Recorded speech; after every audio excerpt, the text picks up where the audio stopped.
আসসালামু আলাইকুম প্রিয় ভাই বন্ধুরা, যে যেখান থেকে দেখতেছেন আশা করি ভালো আছেন, ভালো থাকবেন। ভিডিও লাইক দিবেন, শেয়ার দিবেন। আঙ্গুরের ট্যাক্সের টেকায় গ্রামের টেকায় যদি সারা দেশ চলে, তাহলে যারা টিকটক করে, ফেসবুক চালায়, ভিডিও ইউটিউব চালায়, সাংবাদিক, প্রত্যেকটা বাইরে অনুরোধ করবো, প্রত্যেকটা জায়গায়, থানাতে, পুলিশ ক্যাম্পে, তারপরে ব্যাংকে, হসপিটালে, প্রত্যেকটা সেক্টরে ভিডিও বানায় কোন ব্যক্তিটা ঘুষ খায়, কোন ব্যক্তিটা দালাল, এইগুলি ভিডিও বানায় ছড়াই দেন, দুনিয়ারে দেখাই দেন যে ঘুষ খায়, কিভাবে ঘুষ চলে। এই যে রাস্তাগুলো ভেঙে জায়গা 1 বছরে বানায়, হ্যাঁ, এই 1 বছর 6 মাস না যাইতেই ভেঙে তছনছ হয়ে জায়গা, ব্রিজ ভেঙে তছনছ হয়ে জায়গা। প্রত্যেকটা জায়গায় জনগণের কাছে, পাবলিকের কাছে অনুরোধ থাকলো, আপনারা ভিডিও বানায় বানায় ছড়াই দেন।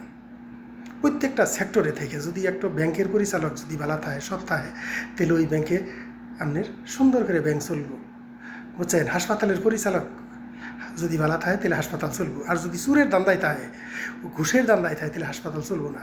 বাংলাদেশের হাসপাতালে যান যায় না, গন্ধে পচা দুর্গন্ধ। পরিচালক কি বাল ফালা, আর হাসপাতালে ওষুধ নাই গে, ওই ওষুধ কই যায়। প্রত্যেকেই ভিডিও বানান, ভিডিও বানাই বানাই ছেড়ে দেন।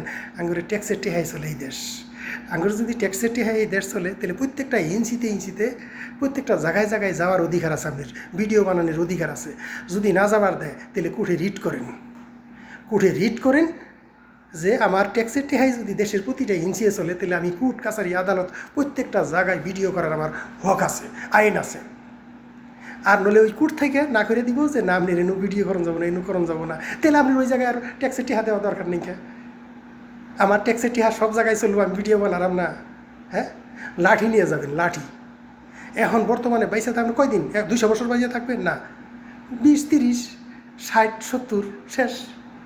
লাঠি সঙ্গে রাখতে হইব ভিডিও বানাইতে হইলে, সাপ মারামারি দিতে হইব, চুর কোন জায়গায়, ঘুষ কোন জায়গায়, চান্দাবাজি কোন জায়গায়, এটা দূর করতে হইলে আপনার লাঠি নিয়ে চলতে হইব। ডক্টর ইউনূস সাহেবের কাছে অনুরোধ থাকলো, আপনার আশেপাশে যে চুর আছে, চুর দিয়ে কোনো দিন চুরের বিচার করা যায় না। এই চুর আগে হটান, তারপরে বিচার করেন। একজন চুরের বিচার করবে না, মানে আরেক চুর দিয়ে হবে না। এই কোর্ট কাছারিতে চুরের ভরপুর। বিচারক যদি চুর হয়, তাহলে আরেক চুরের বিচার করব, কোনো বালি বিচার হবো না। জ্ঞানীর লোকের কথা আমরা জ্ঞানী করে কাছে শুনছি, চুর দিয়ে কোনো দিন চুরের বিচার হয় না। চুর দিয়ে চুর ধরা যায়, কিন্তু চুরের বিচার হয় না। তাই ডক্টর ইউনূস সাহেবের কাছে অনুরোধ করবো, প্রত্যেকটা সেক্টর থেকে চুর হটান, কোর্ট থেকে চুর হটাইতে হবে। কোর্টে যদি বিচারক যদি সৎ থাকে, তাহলে চুরের বিচার হবো, সঠিক বিচার হবো। বিনা কারণে 10, 20 বছর, 30 বছর ধরে জেল খাটতেছে, তাহলে ওই যে যারা বিচারক আছে, বাল ফালায়, ওরা জানে না? ওখানে জানা নাই আমি একজন বিচারক, যে বিনা কারণে জেল খাটতেছে লোকগুলা। বহু লোক আছে জেল খাটতেছে বিনা কারণে, নামের ভুলের কারণে। নাম হলো জহিরুদ্দি, ধরে নিছে ফজরুদ্দিরে, নাম জহিরুদ্দি, ফজরুদ্দিরে ধরে নিয়ে জেল কাটাতেছে। তাহলে ওই বিচারকের আগে বিচার হইতে হইব। কোর্ট কাছারিতে আপনার একজন ধার্মিক বিচারক লাগবে, ধার্মিক বিচার, যে আল্লাহরে ভয় করে, স্রষ্টারে ভয় করে, এই ধরনের বিচারক লাগবে। তাহলে ওই কোর্টের কাছারিতে সঠিক বিচার পাবো সাধারণ পাবলিকে। ভিডিও লাইক দিবেন, শেয়ার দিবেন। আসসালামু আলাইকুম।